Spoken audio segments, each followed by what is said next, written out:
बार त्रेता युग में भगवान देवाधिदेव महादेव के मन में इच्छा जागृत हुई, भाव जागृत हुआ कि राम रस का पान किया जाए। बहुत समय हो गया, अब हमें राम रस का पान करना है, कहाँ जाया जाए। चिंतन किया, नेत्र बंद किए और मन में आया कि चलो अगस्त मुनि के आश्रम में राम रस का पान करने के लिए जाया जाए। और बाबा भोलेनाथ के मन में जब ये भाव जागा तो बाबा भोलेनाथ अकेले नहीं गए, अपने साथ में अपने अर्धांगिनी माँ जगदम्बा आदि शक्ति सती जी को लेकर गए।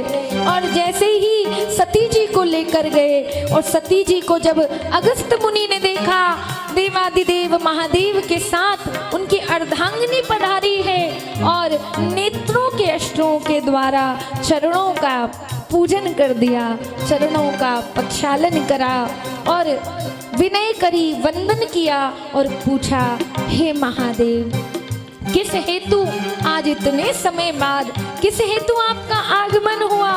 और बाबा बोले, राम कथा मुनि बरज बखानी, राम कथा मुनि बरज बखानी, राम कथा मुनि बरज बखानी, राम कथा मुनि बरज बखानी, सुनी महेश परम सुख बानी, महेश परम सुख बानी, सुनी महेश परम सुख बानी। महेश परम सुख बानी। बाबा भोलेनाथ ने अपने आने का प्रयोजन बताया, हे अगस्त मुनि, हम आज आपके आश्रम में किसी विशेष कारण से आए हैं। हे भगवान, बताइए इस दास के लिए क्या सेवा है? भगवान बोले कि देखो अगस्त मुनि, हम राम रस पीना चाहते हैं और आपके मुख से सुनना चाहते हैं। आपके मुख से जो राम रस निकलेगा उसका ही हम पान करना चाहते हैं। जैसे ही अगस्त मुनि ने सुना और सुनकर कहा, प्रभु यदि आपकी आज्ञा हो तो मैं शिव कथा सुनाऊं? भगवान ने कहा, नहीं नहीं, हमें शिव कथा नहीं, हमें राम कथा सुननी है। कहा, बाबा ऐसा क्यों? मैंने इसलिए कहा क्योंकि शिव कथा पर मेरी पकड़ जरा मजबूत है। भगवान ने कहा कि हमारी सनातन संस्कृति में दो ही पाप सबसे बड़े बताए गए। एक पाप अपने मुख से अपना गुणगान करना, अपने मुख से कभी अपना गुणगान नहीं करना चाहिए। कोई और भी करे तो बचना चाहिए। कोई कर भी रहा है तो ऐसा नहीं बिल्कुल खड़े हुए हाँ जी करते रहो, सफाई दो, नहीं नहीं, आप जो समझ रहे हैं हम वो बिल्कुल नहीं, बिल्कुल ऐसा नहीं है। हमसे बड़ा आदम कोई नहीं, लेकिन हृदय से, वाणी से नहीं। सनातन धर्म के दो सबसे बड़े पाप, एक पाप जो अपने मुख से कभी अपना गुणगान नहीं करना चाहिए, अपनी प्रशंसा नहीं करनी चाहिए, और दूसरा किसी की निंदा नहीं करनी चाहिए। कोई निंदनीय भी है तो हमने ठेका थोड़ी लेके रखा, ये ऐसा है, ये ऐसा है, ये ऐसा नहीं, निंदा नहीं करनी चाहिए। इस कारण बाबा ने कहा कि अगर सुनाना है तो राम कथा सुनाओ। और जब बाबा ने आदेश किया तो अगस्त मुनि ने आज्ञा श्रोदार करी, राम कथा सुनाई।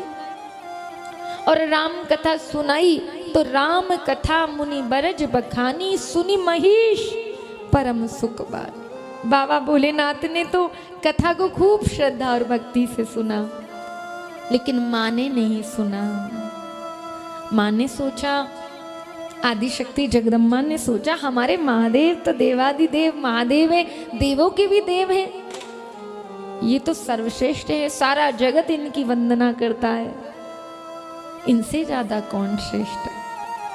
अपने शिव के प्रति अटूट प्रेम होने के कारण